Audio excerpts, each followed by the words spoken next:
안녕하세요. 오늘도 사연 살롱을 찾아주셔서 감사합니다. 결혼 3개월 차 새댁이에요. 시어머니와 며느리는 전생의 본처와 시학관계였다는 말이 있잖아요. 남자를 사이에 두고 본처와 첩이 치열한 싸움을 벌이는 관계란 거죠. 하지만 저희 집은 좀 달라요. 시어머니와 저는 경쟁 관계가 아니라 공공의 적과 싸우기 위해 손잡은 일종의 동맹관계거든요. 도대체 공공의 적이 누구냐고요? 그건 바로 시아버지와 그 첩이에요. 요즘 세상에 첩까지 두고 사는 사람이 어디 있냐고 하겠지만 있더라고요. 그것도 10년 동안 본 마누라 행세까지 하며 안방까지 차지하고서 말이죠. 한 명도 버거운 시어머니가 둘이라니. 이쯤 되면 이번 생은 포기해야 할 판이라고 해도 과언이 아닐 거예요. 그럼 지금부터 절망에서 출발한 저의 시월드 이야기를 시작해 볼게요. 저는 남들보다 늦은 나이에 결혼을 했어요. 특별한 이유가 있었던 건 아니고 굳이 이유를 들자면 연애에 소질이 없었다고 할까요? 그런 절 보고 엄마는 늘 그러셨죠. 남들은 공부도 잘하고 연애도 잘들 하던데 넌 어째 그러니? 연애도 해봐야 좋은 신랑감을 고를 눈이 생기는 거야. 나 때야 부모님이 정해준 상대 만나 결혼했다지만 너희 세대는 다르잖니. 남들이 좋은 남자 다 채가기 전에 남자도 만나고 연애도 좀 해봐. 괜히 떨거지 만나서 된통 고생하고 살지 말고. 알았어? 그땐 엄마 잔소리가 귀찮기만 했어요. 결혼이야 해도 그만, 안 해도 그만인데 왜 이렇게 결혼 타령인가 싶었으니까요. 그런데 30이 넘어 40을 바라보는 나이가 되고 보니 엄마가 왜 그렇게 결혼을 서둘렀는지 이해가 되더라고요. 주변에 괜찮은 남자들은 이미 짝을 만나 애 아빠가 되었고 저와 함께 솔로 라이프를 즐기며 살 것 같았던 친구들도 하나 둘 짝을 찾아 결혼을 하다 보니 결국 저만 덩그러니 솔로로 남고 말았거든요. 일종의 상대적 외로움이라고 해야 할까요? 그래서 결혼 생각을 하게 되었어요. 그런데 막상 발등에 불이 떨어지니 좀처럼 마음에 드는 남자를 찾는 게 쉽지 않더라고요. 하긴 갈 사람들은 다 갔으니 구미에 맞는 남자가 남아있기나 하겠어요. 엄마 말대로 떨거지들 아니면 돌싱들 뿐이었죠. 따지고 보면 저 역시도 남자들 입장에선 떨거지였을 테지만요. 아무튼 그래서 결혼을 포기할까 하던 그때 제 남편이 나타났지 뭐예요. 그것도 아주 가까운 곳에서 말이죠. 남편은 한때 저와 같은 병원에서 인턴 생활을 했던 대학 동기로 레지던트 때 다른 병원으로 옮겼어요. 거기서 경험을 쌓은 뒤 외국 병원으로 나가게 되었죠. 그러다 얼마 전에 다시 한국으로 들어왔다고 하더라고요. 세미나에 참석했다가 남편을 발견하곤 어찌나 반갑던지. 사실 제가 한때 남편을 좋아했거든요. 남편은 병원에서 인기남이었어요. 외모도 출중한 데다 매너까지 좋아서 여자 동기들은 물론 간호사들한테도 인기가 엄청 좋았죠. 남편이 타 병원으로 옮긴다고 했을 때 다들 아쉬워했을 정도로요. 그런데 그런 남자가 때마침 제 앞에 나타나다니 완전 운명이다 싶었어요. 그래서 체면불구하고 제가 먼저 남편한테 들이댔어요. 한국 떠난 지 좀 돼서 여기 사정 잘 모를 테니까 궁금한 거 있으면 연락해. 시크한 척 말은 그렇게 했지만 사실 그날 이후 수시로 휴대폰을 확인하며 목을 빼고 남편 전화를 기다렸어요. 그렇게 2주 정도 지났을까요? 드디어 남편한테 전화가 온 거예요. 그래서 간만에 가로수길 편집샵에서 옷도 좀 사고 샵에 들러 세팅도 말고 제가 할 수 있는 최대치로 꾸미고 약속 장소로 향했죠. 그런데 글쎄 남편이 어떻게 나왔는지 아세요? 면티에 반바지 차림으로 슬리퍼를 찍찍 끌고 나왔더라고요. 아, 어찌나 자존심이 상하던지 연애고 나발이고 당장이라도 자리를 박차고 나가고 싶더라니까요. 미안, 엄마가 갑자기 입원을 하신 바람에 간병하다 오느라 꼴이 말이 아니네. 미안해. 그런 거면 미리 말을 하지 그랬어. 아무리 그래도 어떻게 그러고 나오냐? 안 그러려고 했지만 저도 모르게 볼멘 소리가 툭 튀어나와 버렸어요. 그러자 분위기가 싸해졌죠. 남편은 난처한 표정으로 저와 눈도 못 마주친 채 그러더군요. 내가 좀 심하긴 했지. 근데 네가 많이 보고 싶었거든. 요즘 우리 과가 좀 바빠서 오늘이 아니고는 짬이 안 날 것 같아서. 기분 나빴다면 미안해. 그러고 보니 남편 얼굴이 지난번에 봤을 때보다 많이 상해 있더라고요. 아닌 게 아니라 지금 우리 나이가 병원에서 제일 바쁠 연차긴 해요. 값싸고 질 높은 노동자니까요. 특히 남편은 신경계 쪽이라 수술도 많고 외래 진료까지 봐야 하니 성형외과인 저와는 비교도 안 될 만큼 바쁘긴 할 거예요. 게다가 어머님까지 입원 중인 상황에 내가 뭐라고 여기까지 와준 것만도 고마워해야 할 상황이었죠. 그런 사람한테 너무했나 싶더라고요. 미안, 난 그런 줄도 모르고.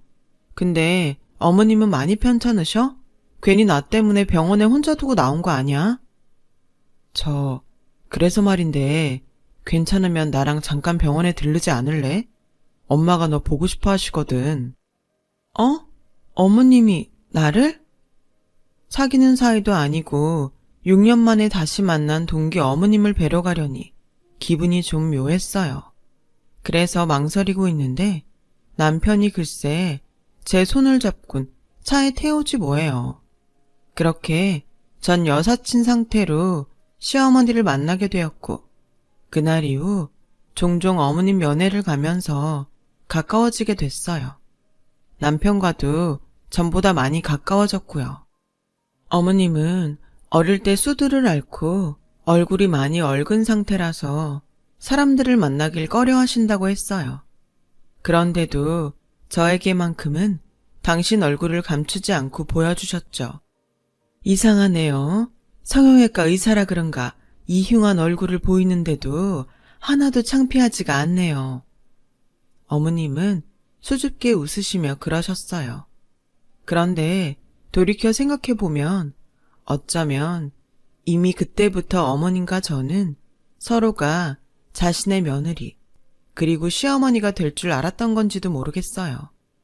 어머님은 거의 한 달 만에 퇴원을 하셨고 이후로도 어머님과 저는 종종 밖에서 따로 만났어요. 얼굴의 상처 때문에 사람들 눈을 부담스러워하시는 어머님을 위해 저는 어머님을 차에 태우고 교회로 드라이브를 나가곤 했어요. 그럴 때마다 어머님이 어찌나 좋아하시던지 보는 저도 흐뭇했죠. 그러던 어느 날이었어요. 청평호 근처에 차를 세우고 잠시 쉬는데 어머님이 그러시더라고요. 우리 정훈이 어때요?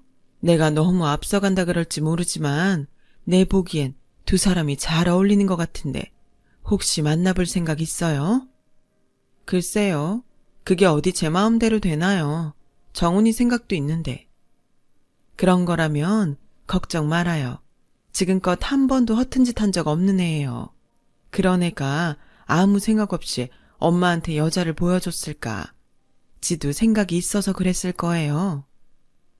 어머님의 예상은 정확했어요. 얼마 뒤 남편이 제게 정식으로 사귀자고 대시를 했거든요. 6년 만에 재회한 지 3개월 만에 우리는 연애를 시작하게 되었고 1년 남짓 연애를 하고는 결혼을 하기로 했어요. 둘 다 직장도 확실하고 나이가 나이니만큼 양가 부모님들 모두 결혼을 서두르는 분위기였어요. 그래도 정식으로 찾아뵙는 게 도리인 것 같아 나를 잡아 양가 부모님께 인사를 드리러 가기로 했어요. 그리고 저희 집에 가는 날이 됐는데 뭐? 둘째 어머니? 그 얘긴 설마 아버님한테 첩이 있단 소리야? 아, 글쎄, 제가 아는 어머님 말고 집에 아버님 첩도 같이 산다는 거 있죠. 진영아, 정말 미안해. 진작부터 말하려고 했는데 창피해서 도저히 입이 안 떨어졌어. 처음부터 속이려던 건 아니야. 정말이야. 믿어줘. 그걸 말이라고 해? 어쩜 사람을 이렇게 감쪽같이 속여. 그리고 우리 부모님한테는 어쩔 거야. 이게 감춘다고 될 일이야? 엄마 아빠한테 뭐라고 말하냐고. 장인 장모님께는 사정 말씀드리고 무릎 꿇고 사과드릴게. 남편은 울먹이며 한참을 빌었어요. 내일 모레면 마흔인 남자가 길거리에서 창피함도 무릅쓰고 울고불고 하는데 매정하게 뿌리칠 수가 없더라고요. 남편 얘기를 들어보니 어머님은 지방 유지의 고명딸로 어린 시절 꽤 부유하게 자라셨다나 봐요. 모친을 일찍 여인 탓에 부친의 사랑을 많이 받고 자랐는데 15이 되던 해 부친이 갑자기 돌아가시는 바람에 하루아침에 고아가 되고 말았던 거죠. 그 많던 전답이며 재산은 사돈의 팔촌할 것 없이 다들 달려들어 뜯어갔고 남은 건 부친이 생전에 어머님 이름으로 사둔 서울의 한옥집 한 채뿐이었대요. 어머님을 서울로 유학을 보내시려고 미리 사둔 집이었죠. 하지만 부모도 없는 애를 그 시절에 누가 학교에 보내주겠어요. 다들 못 먹고 못 살던 시절인데요. 그때 서울에서 소식을 듣고 찾아온 분이 바로 어머님의 시아버지셨대요. 어머님 부친과는 막역한 사이로 일찌감치 사돈을 맺기로 약속을 했던 분이기도 했죠. 그 친구분을 따라 15 나이에 시댁에 들어가 살게 된 어머님은 박색이란 이유로 남편한테 외면당하고 없는 살림에 군 식구가 늘었다며 당신 시어머니한테 그렇게 구박을 받았다고 하더라고요.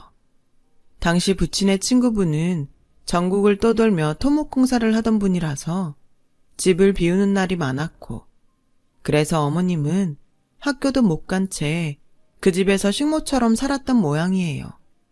성인이 된 후 혼인을 하고 정식으로 그 집 며느리가 됐지만 시댁 식구들의 냉대는 여전했죠. 유일하게 어머님한테 다정했던 사람은 당신 시아버님 뿐이었대요. 그래서 유일한 재산인 한옥집을 당신 시아버님이 하시는 사업에 투자 명목으로 선뜻 내어드렸고요. 한옥집이라도 규모가 엄청난 거여서 당시에 상당한 가격을 받았다나 봐요.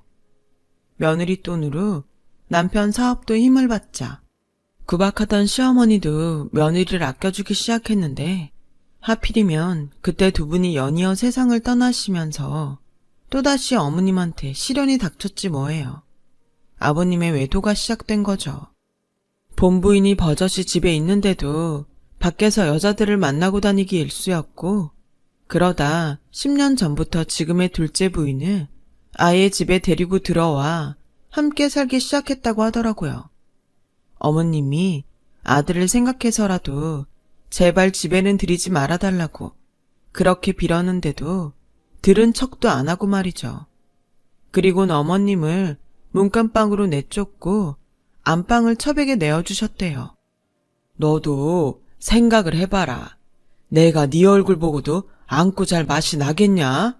그러니 어쩌겠어. 예쁜 둘째 부인이라도 드려야지. 싫으면 이혼 도장 찍고 나가든가.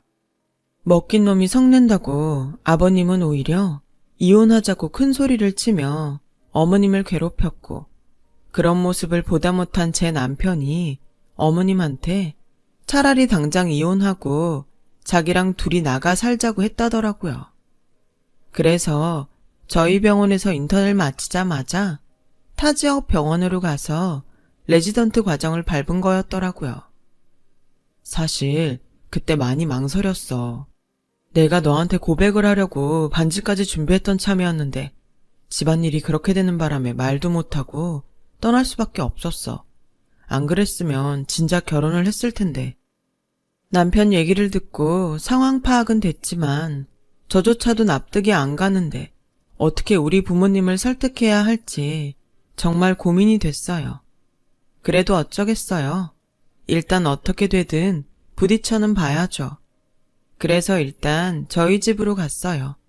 사위감 온다고 한껏 음식을 준비한 엄마는 어디 있다가 이제야 나타났냐며 이제라도 당신 딸을 구제해줘서 고맙다고 좋아하셨어요. 이런 엄마를 보니 더 걱정이 됐어요. 무거운 마음으로 꾸역꾸역 밥을 먹은 남편과 저는 드디어 부모님께 모든 사실을 전했어요. 예상대로 엄마가 뒷목을 잡으시며 노발대발 하셨죠 뭐. 뭐? 첩? 게다가 본처랑 다 같이 한 집에 산다고? 미쳤어. 안 돼. 나 이 결혼 절대 허락 못해. 너 꼭 이런 집에 시집을 가야겠니? 여보, 얘 좀 말려봐요. 아빠는 딱히 뭐라고 하진 않으셨지만 역시나 못마땅하신지 허공을 향해 한숨을 푹 쉬셨어요. 그 앞에서 제 남편은 새빨개진 얼굴로 고개도 못 들고 있었고요. 엄마, 어차피 분가해서 살 건데 본처랑 첩이 한 집에서 살건 말건 그게 무슨 상관이야. 이기집애야, 정신 차려. 시어머니 하나도 힘든데 넌 첩까지 둘이나 모시고 살아야 돼. 근데 그게 왜 상관이 없어? 게다가 자식은 부모를 보고 자라는데 이 사람이라고 안 그럴 거라고 누가 장담해. 그때였어요. 그때까지 아무 말씀 안 하시고 잠자코 계시던 아빠가 나직한 목소리로 그러셨죠. 그래, 자네가 무슨 죄겠나. 부모 허물을 자식한테 물을 수야 없지. 이 자리에 오기까지 자네 심정은 또 오죽했겠는가. 그러니 고개 들게 앞으로 타산지석으로 삼고 살면 돼. 비록 부치는 그렇게 사셨지만 자네는 그러지 않으면 되는 걸세. 여보, 이 결혼 진행합시다. 아빠는 남편의 손을 꼭 잡아주시며 말씀하셨어요. 아니 여보, 그래도 이건 아니죠.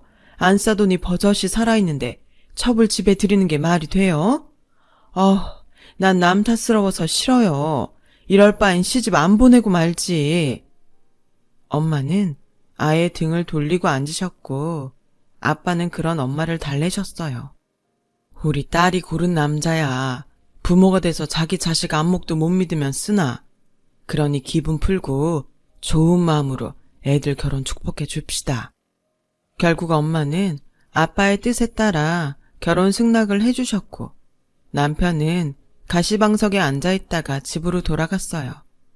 이렇게 결혼식도 올리기 전부터 시아버지의 추잡한 실체를 알게 된 저와 부모님은 아버님에 대한 감정이 좋을 수가 없었어요. 그런데 여기서 끝이 아니었어요.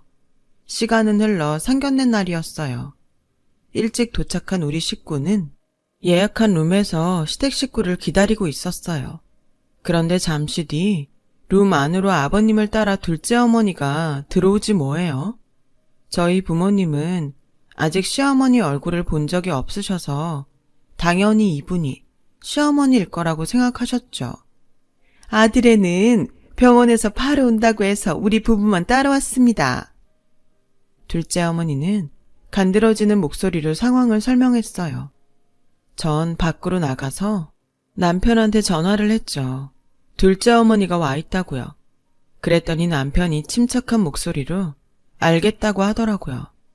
그런데 그 목소리가 왠지 먼 일을 벌일 것만 같았어요. 전화를 마치고 룸으로 들어가 보니 시아버지가 저희 부모님 앞에서 돈 자랑을 하고 계시더군요. 창피한 줄도 모르고 말이죠. 더 가관인 건 둘째 어머니였어요. 난 또 교육자 집안이라고 해서 대학 교수나 하다못해 학교 교장은 되는 줄 알았더니 교감도 아니고 평교사요? 아휴, 그 나이 먹도록 승진도 못하고 뭐 하셨대요 그래? 형편도 우리에 비해 한참 떨어지던데 그러면서 어떻게 우리랑 사돈할 생각을 다 하셨대요? 보기보다 뻔뻔하시네요. 아시다시피 의사사위 얻으려면 병원에다 차랑 아파트는 기본인데 이래서야 어디 제대로 혼수나 해올 수 있을지 모르겠네. 얘, 너 혼수해올 자신은 있는 거니? 그 말에 순간 꼭지가 돈 저는 외람되지만 저도 의사예요. 말씀하신 논리대로라면 저도 병원이랑 차, 아파트 꼭 받아야겠네요. 둘째 어머니, 해줄 자신 있으세요? 둘째 어머니라는 말에 저희 부모님은 그제야 이 여자의 정체를 알게 되셨고, 엄마는 속이 타는지 찬물을 벌컥벌컥 들이키셨어요. 아빠는 표정이 싹 굳어버렸고요. 그리고 혼수 문제는 어머님이랑 해야 할 얘기는 아닌 것 같은데요. 예, 너 그게 무슨 말이니? 그럼 난 시어머니가 아니란 소리니? 뭐 이런 막대 먹은 애가 다 있어. 여보, 나 이런 대접 받고서는 절대 이혼사 못 치러요. 결혼 전부터 시아미한테 눈 부릅뜨고 대드는 며느리를 어떻게 드려요? 여보, 이 결혼 당장 무릅시다. 그때였어요. 문을 박차고 남편과 어머님이 들어왔어요. 당신이 뭔데 그딴 소리를 해요? 무슨 권리로 내 어머니가 있어야 할 자리에 앉아서 망발이냐고요. 당장 일어나세요. 한 번만 더 내 어머니 자리 탐내고 허튼 짓 하면 저 안 참습니다. 남편은 달려들어 둘째 어머니 팔을 잡아 자리에서 끌어냈어요. 그러자 아버님이 버럭 소리쳤죠. 이놈이 지금 뭐 하는 짓이야? 어디서 내 마누라한테 손을 대? 너 그러고도 멀쩡할 줄 알아? 건방진놈 같으니라고. 이 무식한 여편네야. 이게 다 네 탓이야. 네가 못 배우고 무식한 탓에 자식 교육을 제대로 못해서 아들놈이 부모 무서운 줄 모르고 날뛰는 거라고. 징그러운 낯짝 들고 서 있지 말고 당장 이놈 자식 데리고 나가. 집도 절도 없는 고아를 받아주고 먹이고 입혀줬더니 은혜는 못 갚을 망정 우리 집을 콩가루로 만들어? 으이그, 아버님만 아니면 저걸 진작 쫓아내는 거였는데. 아이고, 속 터져. 아, 당장 안 나가고 뭐 해? 그러자 어머님이 물이 든 컵을 집어 아버님 얼굴에 뿌렸어요. 정신 차려라, 이 노망난 늙은이야. 집도 절도 없는 날 받아줘? 지금까지 네가 벌어먹고 산 그 회사 누구 돈으로 차린 건 줄은 아니? 내 돈이다. 우리 아버지가 내 앞으로 산 내 집 팔아서 그 회사 차린 거라고. 근데 왜 지금까지 네 더러운 꼴을 보고도 참았는 줄 알아? 네 아버지 얼굴 보고 참은 거야. 죽는 순간까지 못난 자식 걱정에 눈물 짓던 네 아버지가 불쌍해서 그래서 이를 악물고 참아준 거라고. 무식해? 내가 무식하다 한들 너 같은 잡놈만큼 무식할까? 다른 건 몰라도 내 아들은 너처럼 안 키우려고 이날 이때까지 내 자리 지키며 버텨왔어. 자식이 부모 등 보고 자란다는 말에 애비는 저 모양이라도 애미라도 제대로 사는 모습을 보여야 내 새끼 온전히 클 것 같아서 지금껏 참고 살았다고. 근데 더는 안 되겠어. 니들 잡것들이 내 새끼 혼사까지 망치는 이 마당에 내가 뭘 더 참겠냐. 오냐, 이혼장에 도장 찍어주마. 이혼을 해주겠다는 말에 아버님과 둘째 어머니는 뛸 듯이 기뻐했어요. 정말 이혼해 줄 거야? 이혼만 해준다면 내가 그 집 당신 줄게. 정말이야. 그래요, 형님. 그간 밥하고 빨래해준 노고를 생각해서 내가 반지도 몇 개 빼드릴게. 필요하면 뭐든 말해요. 내가 이 좋은 날 형님한테 뭔들 못 해주겠어요. 놀구들 있네. 니들이 안 줘도 그건 다 내 거니까 선심 쓰는 척 하지들 마. 당장 들어갈 집도 없는 것들이 어디서 생색이야. 누가 누굴 동정하냐고. 아참, 그 전에 알아둬야 할 게 있어. 네 아버지가 내 집 한 돈 받으시면서 써준 각서가 있거든. 언제든 내가 원하면 회사를 나한테 주시겠다고 말이야. 그 회사 당장 돌려받아야겠다. 한 푼도 안 빼고 고스란히 다 받아내야겠다고. 네가 입고 있는 옷이며 빤스 한 장까지 다 받아낼 테니까 각오해. 그날 상견례는 수십 년 동안 참아온 어머님의 도끼 어린 복수전으로 끝이 났어요. 그 자리에선 어머님 말에 꽃방귀를 끼던 아버님은 얼마 뒤 어머님이 선임한 변호사를 통해 그 말이 실언이 아니었음을 알게 됐고 회사 반환 소송과 더불어 이혼 위자료 소송까지 각각 발급된 소장을 받아들곤 사색이 됐다고 하더라고요. 둘째 어머니 역시 어머님에게서 상간녀 위자료 청구 소송을 당해서 난리가 났고요. 어머님 예언대로 둘째 어머니는 반지며 목걸이 등 폐물을 팔아서 위자료를 만들게 됐죠. 이미 회사도 집도 뺏긴 아버님한테선 돈 나올 구멍이 없었으니까요. 결국 그동안 군림하던 집에서 알몸으로 쫓겨난 두 사람은 어머님 앞에서 무릎을 꿇고 싹싹 빌었지만 어머니 대답은 이랬어요. 여들의 삶은 호박에 이 안 들어갈 소리들 하지 말고 당장 내 눈앞에서 사라져. 안 그랬다간 경찰한테 쇠고랑 차고 끌려나가게 될 테니까. 여자가 한을 품으면 오니얼에도 서리가 내린다는데 수십 년을 가슴에 한을 품고 산 어머님이 서리만 내렸겠어요? 천둥 번개에 하다못해 태풍 정도는 불어야죠. 그리고 저희는 어머님과 상견례를 갖고 석 달 전에 결혼식을 올렸어요. 제가 합가를 하자고 말씀드렸지만 남은 인생은 누구의 아내도 누구의 엄마도 아닌 당신의 이름으로 살고 싶으시다고 거절을 하셨죠. 그리고 놀라운 일도 있었어요. 어머님이 저희 병원에 찾아오셔서 성형수술 견적을 받으셨지 뭐예요. 정확히는 곰보수술과 코성형이었어요. 그간 얼근 얼굴을 감추려고 숨기기만 하셨는데 이제는 당당히 드러내고 살고 싶으시다더군요. 그래서 어머님 성형은 제가 맡아서 예쁘게 해드리기로 했어요. 무분별한 성형엔 저도 반대지만 저희 어머님처럼 성형을 통해 자신감을 얻을 수 있다면 기꺼이 찬성이니까요. 우리 어머님 앞으로는 예쁜 모습으로 행복하시길 바래요. 지금까지 제 사연을 들어주셔서 감사합니다. 여러분들도 내면이 더 아름다운, 내면이 더 행복한, 그래서 더 알찬 삶이었으면 좋겠습니다. 건강하세요. 여러분, 사연 댓글에 응원과 현명한 조언 부탁드려요. 좋아요와 구독은 저에게 큰 힘이 됩니다. 오늘도 좋은 일 가득하세요.